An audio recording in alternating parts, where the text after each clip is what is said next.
I didn't expect to find this in Minnesota. It looks like a Roman fortress or a medieval castle.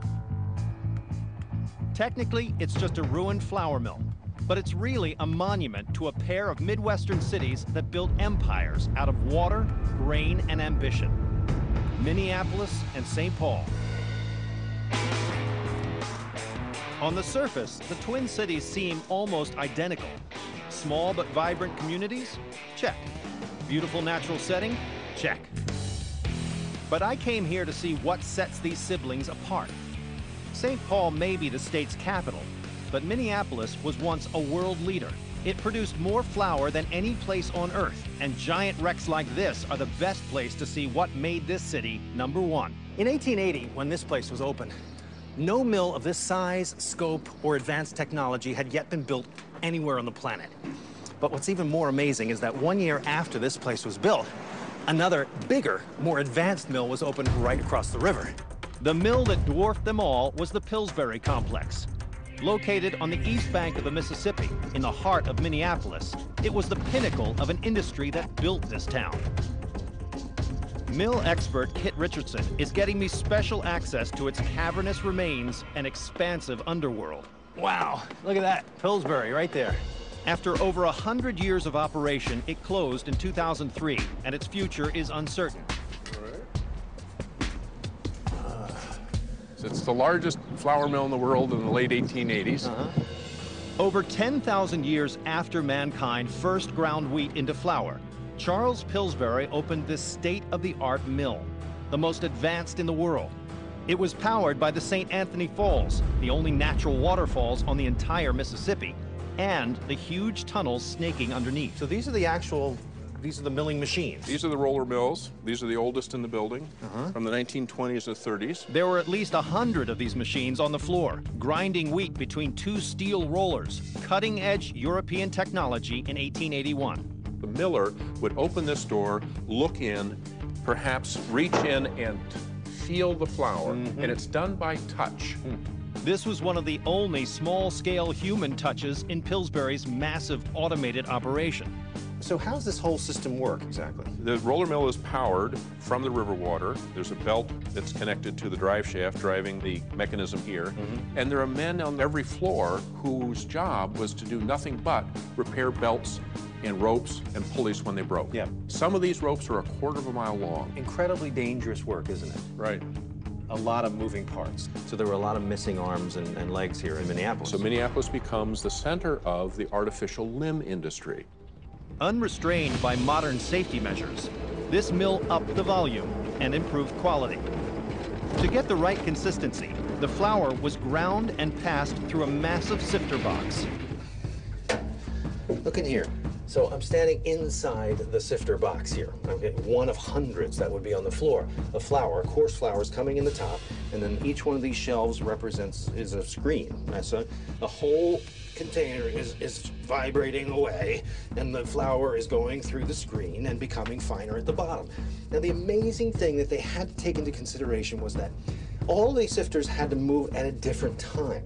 If they moved at the same time, it would create a harmonic convergence, a force too much for the building to withstand. Even with these precautions, the constant vibrations of hundreds of sifters running simultaneously rocked the building to its foundation, warping its walls.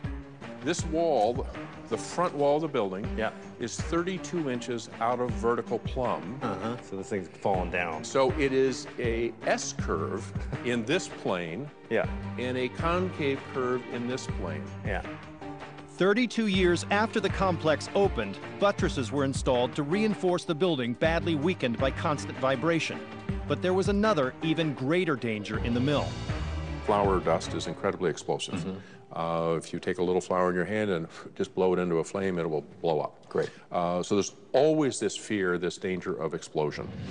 Flour particles, as combustible as coal dust, combined with a tiny spark, likely caused the 1878 explosion of Minneapolis's Washburn Mill, the world's largest at that time, killing 18 people.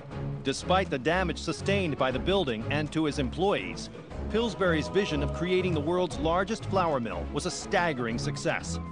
Between 1881 and 1905, productivity soared from 4,000 barrels a day to to 17,500.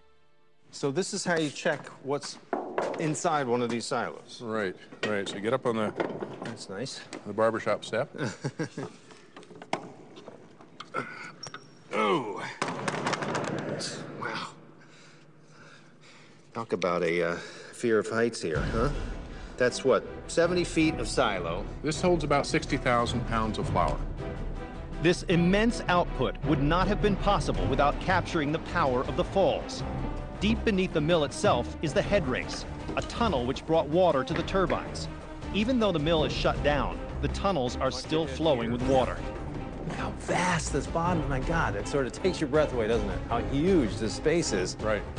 We're heading to the tunnel where water, siphoned in from the falls, raced along for over 500 feet before surging into a 50-foot drop shaft, hitting the turbines with enormous force. So these gates would have been raised and lowered according to the flow necessary, the power you're looking for. Be really careful in here. Look at that, this chamber. Check it out. So what you're seeing here is the water pouring off. You wouldn't see this back in 1880. This would all be filled with water and a nice, solid, steady pressure. Technology that already existed taken to another level. I'm going to backtrack along the head race to the point where water is still leaking in from the Mississippi. This is insanely cool. Look at that thing. It's a huge tunnel. The sewers of Paris. The sewers of Paris, exactly. Enormous structure, all underground here. You think they blasted this out? No, they cut this by hand. They cut this with chisels and hammers. No kidding. Right. And also above our heads would have been a decking, right? Exactly. And all along here there could have been maintenance work being done, checking the points and all that. Exactly. You can hear the Mississippi River pouring in here. Yes, and we'll see it. When the mill was in use, the water level in the tunnel would have been 15 to 20 feet high. So this was the original project. We put this tunnel down at the same time as the mill. Right, Okay. right. And how far are we away from the Mississippi here? We're probably 300 feet. Okay, so the Mississippi, that is outside that gate. Exactly. Look at that guy. Still life down here in this tunnel. This guy would not have been down here at the time because these waters would have been too deep. This is just like a nice little, you know, shallow stream now that he can live his life. There's crayfish all over the place down here. But, you know, now it's a whole different, it's a whole ecosystem. And go ahead, live your life, little one. This is, it boggles the mind to stand down here and to hear this water. You know, it's one thing to tour this building, this huge factory up above, biggest mill in the world at the time. But it's another to come down here and see what was required to power it. This huge tunnel. When Charles Pillsbury died in 1899, his vision of the world's largest flour mill was a reality, running at full capacity. And Minneapolis was the undisputed flour capital of the world. Unbelievable. What a visionary this is. To come to the American frontier and decide on a huge industry that he's going to birth. I mean, few people have been here already doing this milling, lumber mills, etc. But he sees the potential. If he can just capture the energy from that waterfall out there. And this is how he does it. Today, high-tech industries have replaced flour here. But the city never could have grown so big without the mills that helped feed the world.